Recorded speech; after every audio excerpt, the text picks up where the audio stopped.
L'univers a-t-il une limite? Ça pose la question de la dimension, de la forme de l'univers, question qui se pose depuis le temps des Grecs, qui en discutaient longuement. Aujourd'hui, la question se pose dans les termes suivants. L'univers est-il infini ou fini? S'il est fini, ça ne veut pas dire qu'il y a un bord, ça ne veut pas dire qu'il y a une limite, ça ne veut pas dire qu'il y a un endroit où ce sera écrit « fin de l'univers ». Vous savez, quand vous sortez d'un village, en France, il y a une croix, puis c'est écrit « fin de telle ville ». Ce qu'on peut dire, c'est que la question, on peut la formuler autrement, en disant, supposons que vous partez en fusée spatiale très, très, très rapide.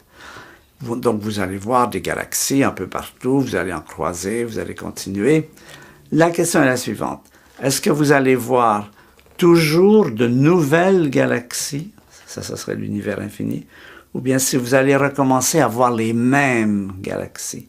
Ce qui serait l'univers fini, évidemment, c'est en analogie avec le voyage en avion au-dessus de la Terre.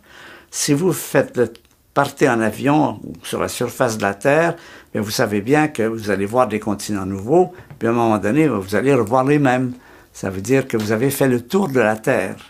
Alors, la Terre n'est pas infinie, mais elle est illimitée, en le sens qu'il n'y a pas de limite.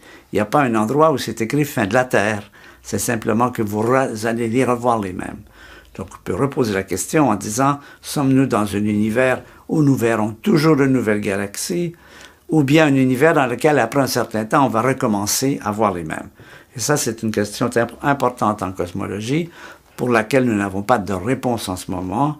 Il y a des embryons de réponse, mais qui ont un degré de crédibilité assez faible. Ce serait plutôt du côté univers infini, mais les preuves sont faibles et sujettes à caution.